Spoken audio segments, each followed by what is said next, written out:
I recognize the member for Separia.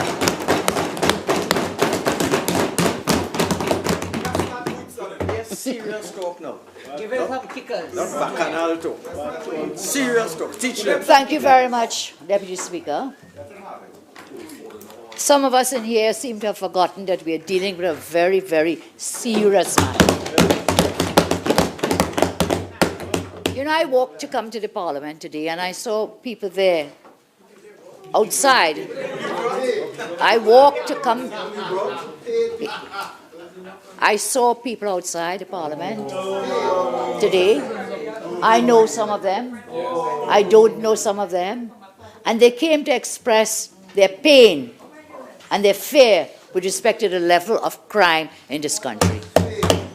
And one woman, one mother, she said, MP, 3 of my children have been murdered at different points in time. 3 children, not 1, you know. And yet you come here to talk about Gucci boots. You don't care. Gucci boots. Gucci boots, and apparently the member for Port of Spain, North St. Anne's West doesn't even know what is a real Gucci boots. But he so wants to make a big joke and a distraction.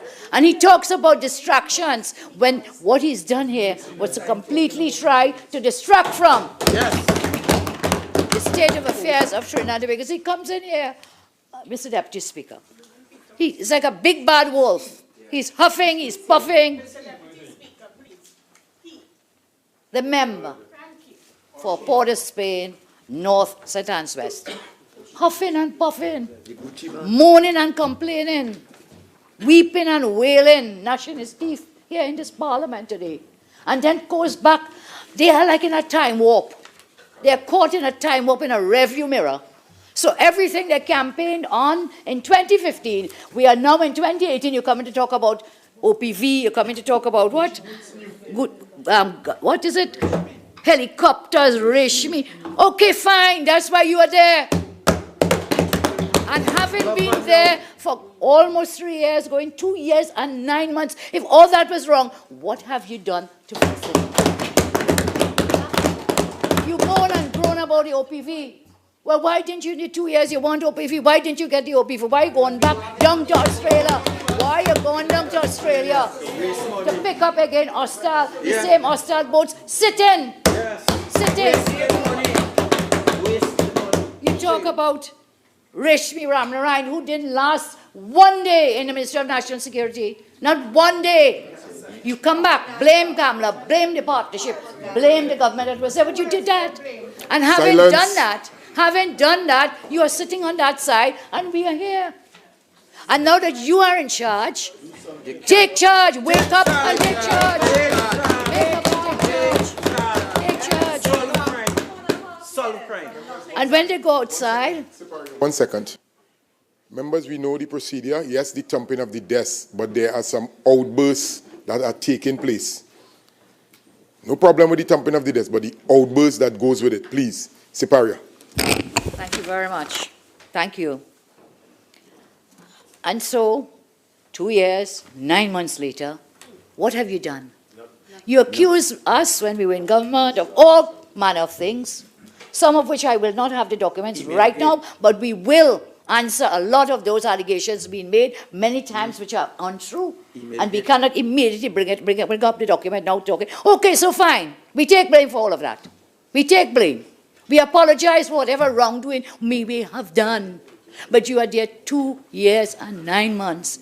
What are you doing to solve the crime today? And we did all of that, you say, and we fired whoever, commissioner of police, and the true one, and the substantive, and never put back one. We did all of that, yes. And guess what? We brought crime, serious crimes, down to the lowest in 3 decades. Lowest in 3 decades. So we take blame for that, for bringing crime down. We constructed over 8 police stations. How many have you constructed? None. All you're doing is turning the key, opening the door on police stations that we built. And you're continuing cutting ribbon everywhere. So we'll take the blame, I say. But I want you to squarely take blame for the state of crime in our country today. Take it. It has escalated. My colleague here from Naparima gave the numbers. We have the highest number of murders ever recorded for any 1 month in January of this year. We have amongst the highest numbers of murders since you came into office, climbing over 1,300 murders, man. And you want to come here and talk about Gucci boots and laugh and grin, make a joke of the entire thing when there are people in this country are suffering. Yeah. There are people, do you know what it is to talk to a mother who has lost her only child? Do you know the pain of a family? Theatrics to you because you don't care. You don't care. You just don't care. And I would have thought you would come today, and tell us, well, look, this is what we did. This is what we are trying to do. Not go back in that review mirror for when we were there. When we were there, I am being totally disturbed by the member for Portishead, Deputy Speaker. He had his turn. I did not shout at him there. Members, each member will have their time to join the debate accordingly. I'm recognizing the member for Siparia. And again, address the chair. And please, the outbursts and the crosstalks, minimize. Proceed. So I thank you, and I stand in total support of the motion brought by my colleague, the member for Naparima, that this House expresses its lack of confidence in the Minister of National Security and call upon the Prime Minister to revoke his appointment forthwith. As I said, it's a very serious matter, and this is the levels of crime rising. It's happening at the same time when jobs are under stress, jobs are being lost. And we are of the view, I am of the firm view, that this particular Minister of National Security has failed to do his job to protect the people of Trinidad and Tobago. The member for Point 14 has spent nearly 3 years as the minister, and during that time, these are some of the headlines. These are some of the headlines. Dancing Dillon. Dillon dodging. I'm quoting from the newspapers. No dent in crime under Dillon. More deaths under Dillon. And the performance of this particular minister, he's a good person, you know, but it's his performance and his competence in fighting crime. It has been a disastrous performance.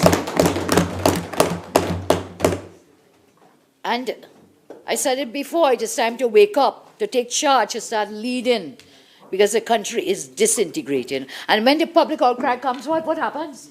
The leader of that party sends out the minister and others to go to hotspots and walk.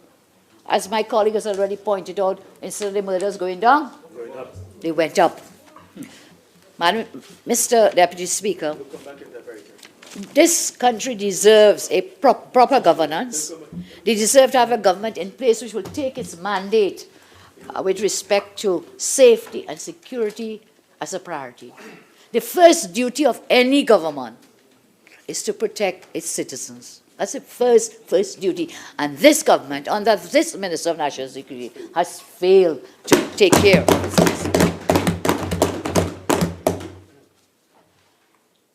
It is time then to really look at what these numbers are telling us, and I want to congratulate my colleague from Naparima for giving us all this statistics in a thoroughly, well-researched presentation here today. So I'm saying the primary obligation of any government, protect our citizens. That is so important that when you go to the first guarantee under our Constitution to citizens, that first guarantee under a democracy such as ours is to deal with safety and security. And this Minister of National Security is reporting and is the line minister for the TTPS, for the Coast Guard, for the Defence Force, for the Air Guard, and also for the prison service. The minister is responsible for the protection, safety, and security of Trinidad and Tobago. And then we have a government minister, and the person of Portishead North, St. Anne's West, come to tell us they're not in charge as a TTPS. How many times will you continue to blame the police service? How many times don't you understand that you will give the policy direction, the police will implement, but you have to give the policy direction, you have to give the plan, you are in charge. We had the same TTPS, the same Coast Guard, the same prison service the same defense force, and I repeat, this under the same units under the TTPS, we were under Commissioner of Police, we were able to bring the serious crimes down to the lowest in 31 years. So what has changed? What has changed? What has changed is that you are now in charge of PN is in government. That is what has changed. It's not the police has changed, the defense force, the Coast Guard, the prison service. No, no, no. It is those who are in the administration and those in charge who are failing and abdicating the responsibility to do exactly what they were elected to do. And so we need go no further to see what is the role of the ministry and the minister. On their very own website, they tell us this, that their mission is to create an environment which ensures public safety and security through the maintenance of law and order and the commitment of all available resources to the protection of life and property. Is that happening? Is this Minister of National Security and his ministry ensuring public safety and security through maintaining law and order? The answer is no. Roles and functions are to the website. Maintenance of law and order, public safety, and defense against aggression. Is that happening? The answer is no. Coordination of disaster preparedness and emergency relief. Wow, we're rainy season back again. That has not happened, and I very much fear that that is going to happen coming in the new rainy season soon. So when we read the mission statement, the roles and functions and so on of the Minister of National Security, when we understand what we have had to endure over the past 2 years and the 9 months, the fear that we live under, it is clear why this motion should succeed and this minister should be taken out of office. It is a mission, as I read from the website, of the minister to create an environment for public safety in the villages, in the towns, wherever it may be. That is the primary function. But what did we see? Instead, we've seen a breakdown in law and order. Under this minister, the criminal element have prospered. They have found refuge, as has always happened when the PNM is in power. Under this minister, respect for human life and the value of human life has hit an all-time low. Under this minister, the criminal element has become more brazen and brutish in the attacks upon citizens. You know, and I heard a member for Port of Spain North speaking about terror threats and so on. Nothing did he say about home invasions, which have increased. Nothing. That's what the ordinary citizen is living under. Minister was saying nothing have been kidnapping again, which are on the increase. But you see, he probably doesn't care because he could probably afford to pay ransoms. Which other people can't do. He talked nothing about throats. You know, silence. Words. Members, Words listen. Members, member for Siparia, member for Siparia, member for Siparia, member for Port of Spain North, St. Anne's West. You had your time, and I'm not going to tolerate the crosstalk with regards to the discourse, and also member for Siparia, address the chair, and you will have my protection. Proceed.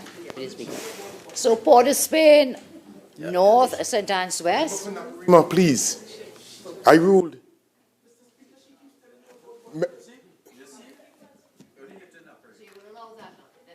No, listen, members. Member for Laventil West. Member for Naparima, I'm recognizing Siparia. Proceed. I thank you very much, sir. I'm saying the member had nothing to say about the home invasions, which is now a cause for grave concern throughout the country. Nothing about throats being sliced from ear to ear, which is happening in our country. Nothing about robberies resulting in stab wounds, throats sitting, killings at home. Nothing of the sort being told to us. And just as we are here, well, even whilst we are here today, a story is put out here on the Trinidad Express. In the middle of the day, on one of the busiest streets in the country, someone walked into a lawyer's office and slit the throat of the secretary in that office. That has just happened today, whilst we are here skinning and grinning about Gucci boots, Mr. Deputy Speaker. The body of Nicole Davidine was discovered around 11 a.m. It happened in a building at Ramsaran Street, Chaguanas. not far from the courthouse and police station. David Dean lived at California Village, Couva, and worked for a particular attorney at law. This is hot off the press from today's Express, Mr. Deputy Speaker. So these are the things that are happening. I really would appreciate, instead of the mudslinging and about bottles and who's smoking weed and who's not smoking weed, all these things, you know, tell us what you plan to do. Remember, tell us just what the you've chair done still. in order to deal with crime. We've seen under this Minister of National Security, morale of the members of law enforcement has hit an all-time low.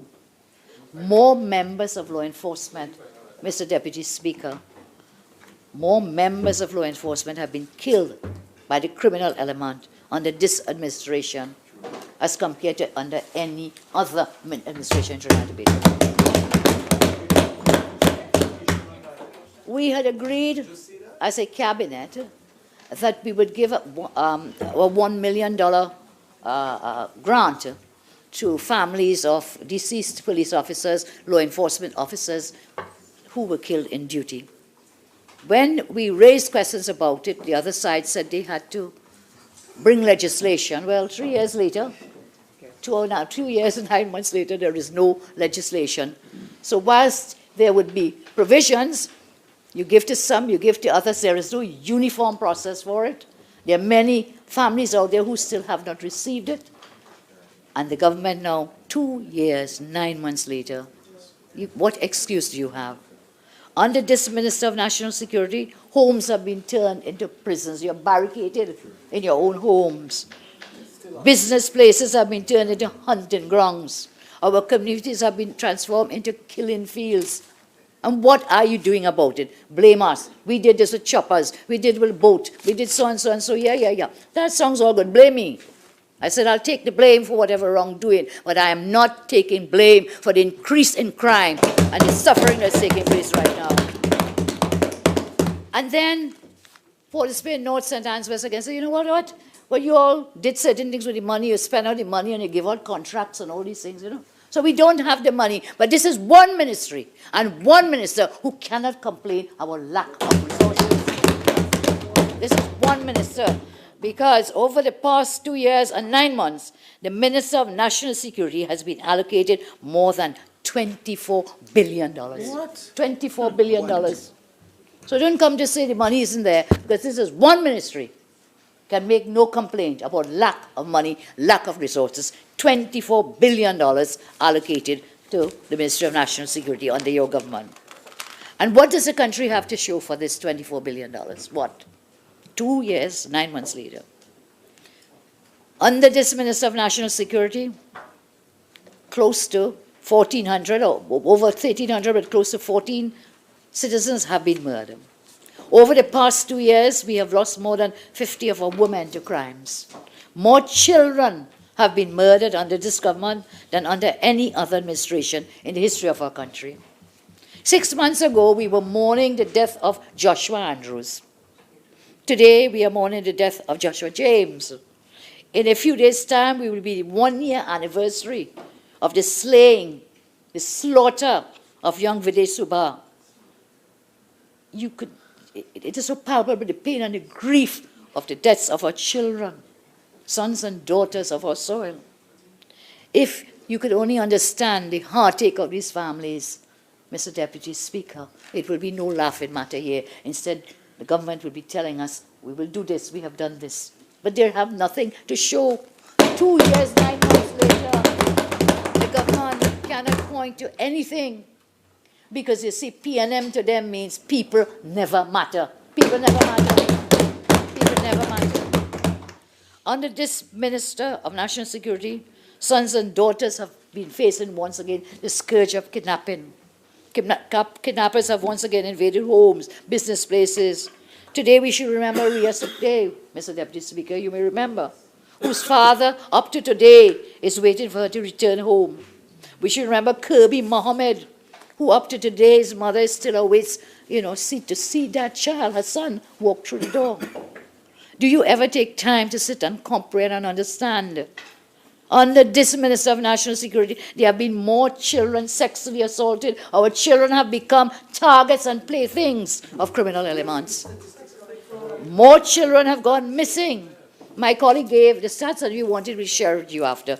More children have gone missing and are never to be heard of under this minister than at any other time. There have been more home invasions under this minister. More women have been under attack, more businessmen and women and business places raided, robbed, invaded. Under this minister, the number of criminal gangs and gang members have hit an all-time high. And yes, the Honourable Member San Fernando West wants to know where those stats are from. I can tell you, go straight to your contribution in this Parliament on the anti-gang law. And in the sister island, under this government, Tobago has experienced an unprecedented level of really lawlessness and viciousness by the criminal element. And so I want to remember and recall to this honourable chamber, it was the member for Diego Martin West, when in opposition, said, he told the whole country, that a government that could not, and I'm quoting, that a government who could not deal with the crime problem was part of the problem, and that such an administration has lost the legitimacy to govern the country. I repeat those words today for the member of Diego Martin West. By his own words, the Prime Minister and the Minister should really tender their resignations, both of them, for the elections.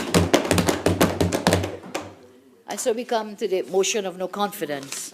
And I want to really remind, my colleague touched on it, but I think I want to remind ourselves and the national community of the failed so-called crime plan of the other side, because they put forward nothing else. Before the election of 2015, 10-point crime plan.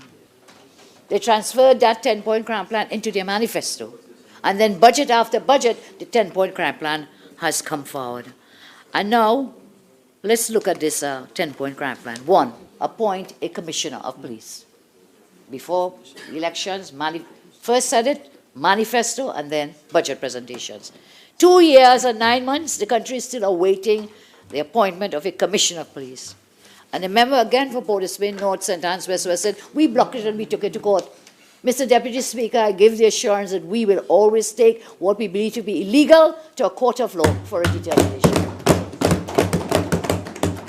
And we succeeded. The government was engaged in an illegal and unconstitutional process to appoint a commissioner of police. That was struck down, parts of it, by the High Court. The member says they didn't appeal it because they didn't appeal it, because they did not appeal it. Because they accepted that they were wrong and accepted the decision of the High Court. When that constitutional process now, after the parts were struck out, when that was brought here to the Parliament, right here to this Parliament, which resulted in a candidate that they did not approve of, they used their majority in the Parliament to scrap the process. So after 2 years and 9 months, they are no further to having a Commissioner of Police, a promise that they made before elections, during elections, and after. The second promise was with respect to the manpower audit. 2 years and 9 months, this process was completed, the audit was done, but there has not been implementation of a single recommendation from that manpower audit. 10-point crime plan number 3. Municipal police, activate laws to establish municipal police in all 14 local government bodies under THA. This, I think we have 3. I think we have 3. Silence, members. 2 years, 9 months later, this was not only promised in the 10-point plan, it was highlighted as a part of the crime fighting initiatives 2015 budget package, 2016, 2017. We are yet, this is yet to see the light of it. It's like Guardian's Passage, you know. It's coming, but you just can't reach. You don't see it. 2 years and 9 months later. Crime, out of the, item 4 in the 10-point crime plan, Police Complaints Authority. Amend the existing legislation to give greater powers to the PCA, including the powers to independently prosecute police officers.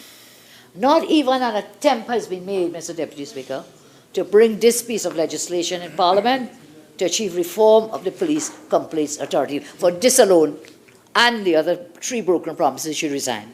5, promise parliamentary oversight.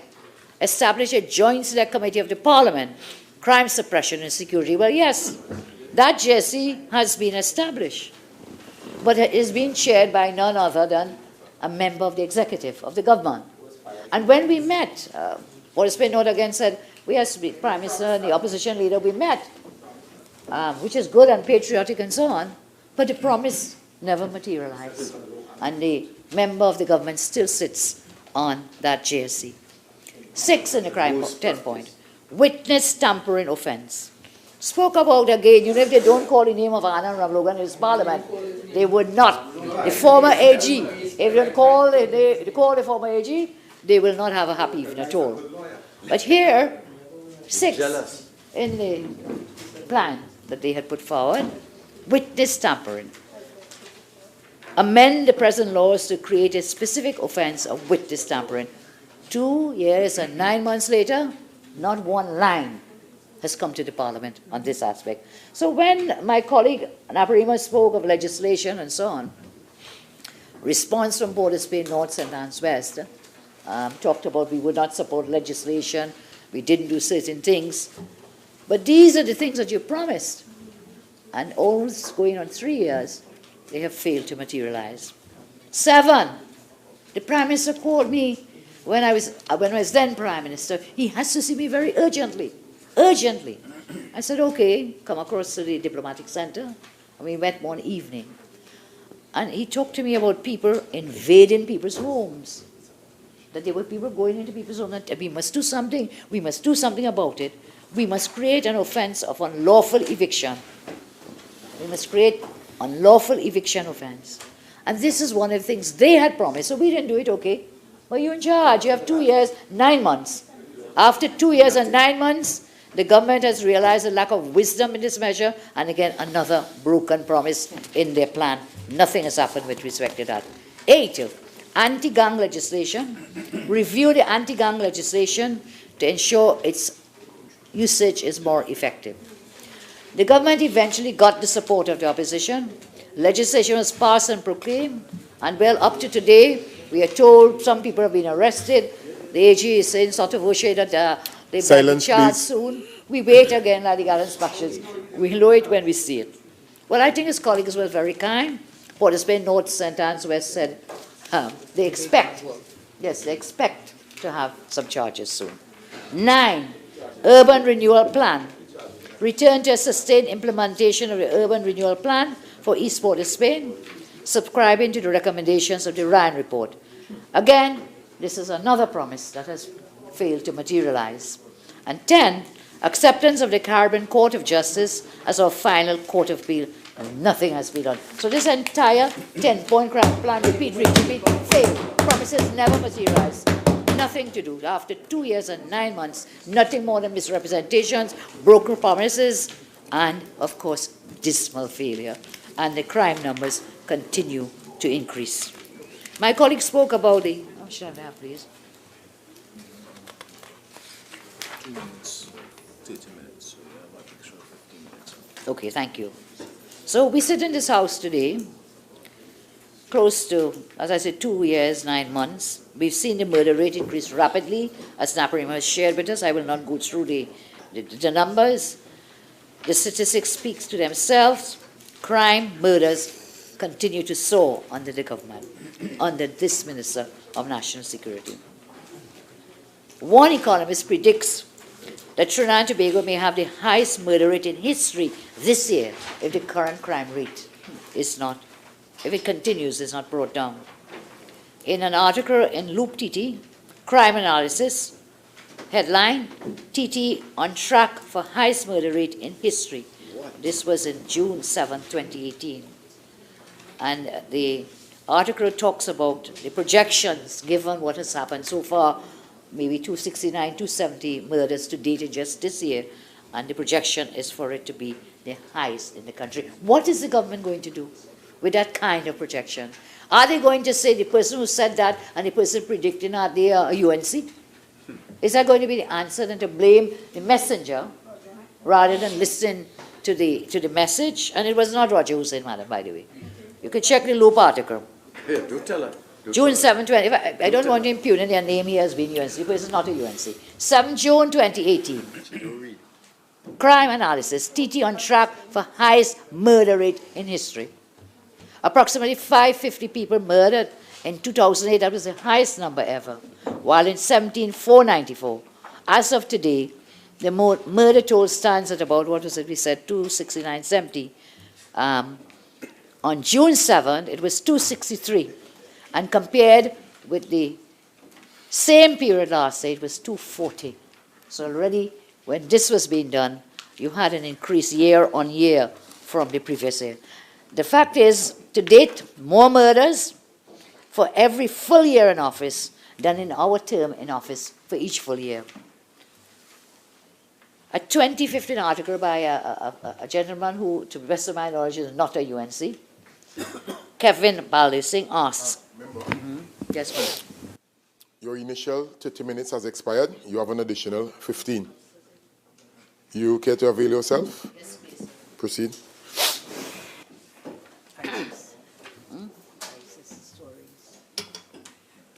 Just write it down. Okay, so Kevin Ballising, and I'm quoting, if you allow me to read from it. Does crime go up when the PNM is in office? And the headline is Spike in Murders After September 7, Sunday, September 27, 2015, Trinidad Guardian. I quote, in the days right after the September 7 general election, homicide rates spiked in both Trinidad and Tobago. Within the subsequent fortnight, more than 20 people were murdered, causing the 2015 homicide total to surpass last year's for the first time. It continues, the last PNM government's record on crime fighting was abject. Under the Patrick Manning administration, from 2001 to 2010, homicides went up by 300%. With then National Security Minister Martin Joseph, now the late Martin Joseph, now deceased, then Minister, promising every year that the measures government had put in place would soon bear fruit. Of course, that never happened. So in 1991, party came into power, PNM, 2000 UNC 120. 2001 UNC 151. 2002 PNM 171. These are the statistics. And my colleague had quoted 40 years since 2010 to 2015 as we move along. So what we see in the same article from Kevin Ballising is that the government continues, as it did then, and as they're doing now, promising they'll put measures in place that will bear fruit, but that's not happening. The situation is just getting worse. There is no interest on the part of government, it appears, to deal with crime. I want to quote from an Express editorial, dated May 20, 2018, just recently, titled Crime SOS. And that editorial noted, and I quote with your leave, please, sir, to read this. Criminals have become confident in their power to do as they like without facing consequences. Today, the message of crime without punishment has the country firmly in its grip. No place is safe from the random violence that has infiltrated every nook and cranny. When temples and churches are seen as easy prey, then it is time to recognize that every boundary of security has been reached. Every boundary of security has been reached. I ask again, I say, this is a serious indictment on the performance of the Minister of National Security. And whilst we have to look at competence, there are other reasons why we feel, and I will share, to point to the failure of this Minister of National Security and to note that the Minister is completely ill-suited for this particular job. In November 2015, according to Trinidad Express, the Minister declared that ISIS is not a threat to Trinidad and Tobago. Serious? ISIS is not a threat to Trinidad and Tobago. In the Asha Javi, Trinidad Express, 13 November 2015. He said that. Asher Javed, in an article in the Trinidad Express of 13 November 2015, where the minister is quoted as saying, ISIS is not a threat to Trinidad and Tobago. This serious faux pas forced the Prime Minister to respond to the public condemnation of his Minister of National Security, the blunder, by affirming that the rest of the country already knew that Trinidad and Tobago was more vulnerable to the threat of terrorism than ever before. Now, we could have perhaps put down the minister's statement as being recently come into the job from September.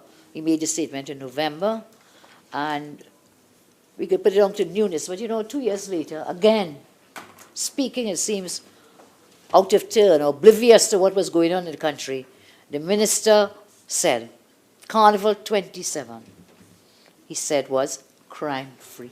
Crime-free. 7 murders recorded over the Carnival weekend 2017. Attacks on 2 police officers. A number of shootings and stabbings. This Minister of National Security puts out a press release on Ash Wednesday to say that Carnival 2017 was crime-free. Following questions from the media, Mr. Deputy Speaker, the bewildered minister was forced to admit the press release that was done in error. It couldn't be a crime-free carnival. And so we come to another series of episodes with respect to the sea dress fishermen, where again, the Honourable Minister did not appear to know what was happening, when it was happening, and seemed to be totally in the dark as to what was going on with those sea dress fishermen. When the anti-gang legislation was filed in December of last year, Prime Minister declared many more will die. And it's perhaps one of the few things that he got right. We are not prepared to allow more to die under this Minister of National Security. We are not prepared to lose more of our children, our sons or daughters, brothers and sisters, wives, husbands, mothers, fathers. Therefore, that is why we felt that since the Prime Minister will not take action, that we should bring this motion to this Parliament so that the issues can be ventilated. And Port Spain North, as I say that, Port Spain North in his response to Naparima, spoke about the number of ministers that were under the government I led, the number of ministers that I had removed, or caused to be removed, or whom had resigned from offices, ministers of national security. I do not have any regret or apology for doing that. Good management. We had the political will, the courage to do what was right to do. If a minister was not performing, then the minister would have to go. But that's not happening under this government. Today, I think, is 58 days or 59 days since the Minister Darrell Smith matter came up. Some report to be brought, 58 or 59, that we will deal with ministers who do not perform or perform inappropriately. Yes. It was raised by Port Spain North. Shielding them. Raised by Port Spain No North. accountability. And so I have not seen, the country is not seeing the majority, any concrete measures, any decisive action on the part of the government. What the population has been waiting for 2 years, 9 months for minister is to, look, bring a plan, do something. We expect that they will continue as they've been doing, blaming everybody, taking no responsibility, Mr. Deputy Speaker. But right now in this country, people are overwhelmed. They feel threatened. They live in constant fear. Where there's a robbery home, where there's the home invasions that you reminded me of, the kidnapping, government has thrown hands up in the air. Carjacking, my colleagues reminded me. All these things are taking. When you send your children out, you can't sleep, You don't know if they're coming back home. And not because they're bad children, but because of the level of criminality in our country. Some parents are driven to the point where they stay on the phone with their children as soon as the children leave the school compound. But they know it's happening in the schools as well. Your children are not even safe in schoolrooms. Deputy Speaker, the people of this country just want the government to fulfill its basic duty. I started saying there's a basic priority duty to protect them and keep them safe. And if they cannot do that, they should either do the responsible thing and step aside, they should resign and call an election now. I know it can be done. I know it can be done because, as I said, we had brought the serious crimes down to the lowest in 3 decades, in 31 years. And then, as I close, remember, 6 minutes. 6 minutes. Yeah, okay, thank you. Okay, fine. 6 minutes from now. 20 minutes, plenty time. And how did we do it? You said you don't want my advice. You don't want any advice. Fine. You don't want any advice, I give you none. I give you none with respect to crime, but I want you to remember the things we did, that we were able to bring the serious crimes down to the lowest in 31 years. Steady decline. The Rapid Response Unit, the Community Comfort Patrols, which you've shut down. What? The National Operations Center, which you're huffing and puffing and condemning about.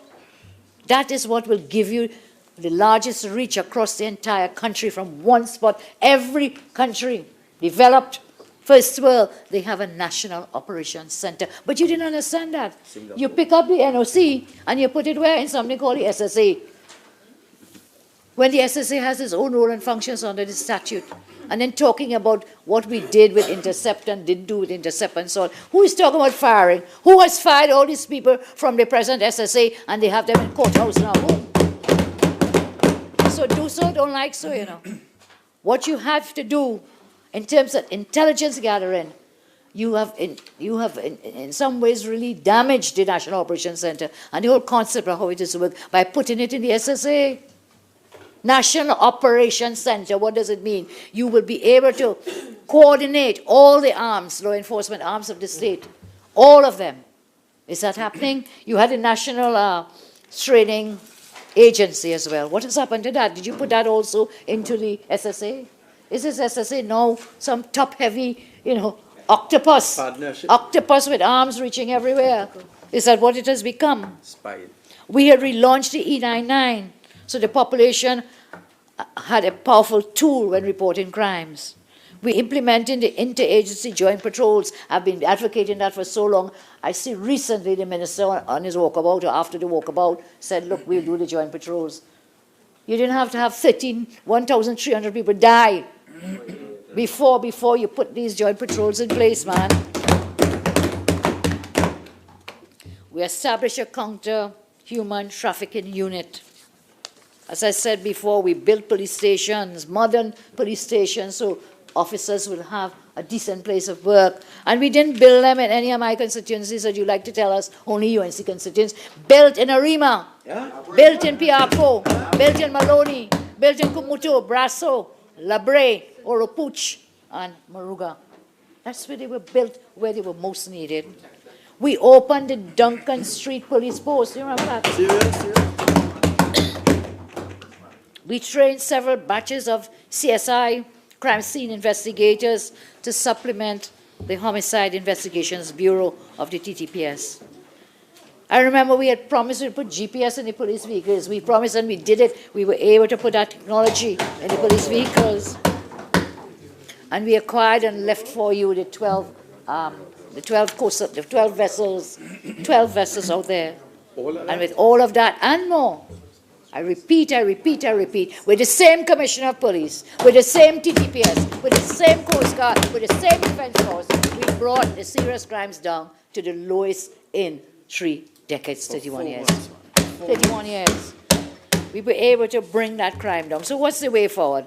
They said they don't want any advice. But it is clear that they have nothing in place, nothing Remember, you to be have done 2 more to deal, minutes. thank you, sir, to deal with the crime. And again, I support this motion. There is a Savile thing. I support this motion brought by my colleague. I congratulate him for his contributions. And I await to hear with bated breath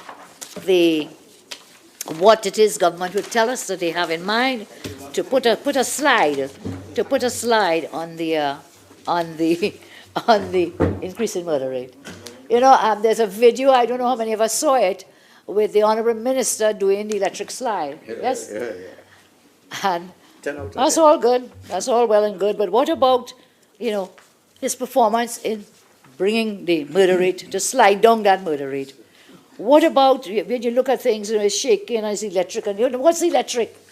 The only thing electric is a terrifying situation in this country when it comes to crime. And I just want to put one more comment to Port of Spain North, St. Anne's West, When you're pointing at people, what is when you dig a hole for someone, you fall into it. So I want him to tell me who has this Hublot watch on his side, which costs us $35,000. Yeah? But you want to talk about jewelry, $20 looking like Gucci beads. And what about going online and seeing our Honourable Prime Minister in Savile Row suits advertised at £5,000 for one? $50,000 online. It's there now. We just checked it again. And that person has got a $3 million contract. What? Somewhere at UTT and so on. So look, be careful of your Gucci stories. Members. Be careful of those. Silence. And Deputy Speaker, in the last few seconds, again, I support this motion wholeheartedly, and I call on the government to do the Prime Minister to fire the Minister of National Security now.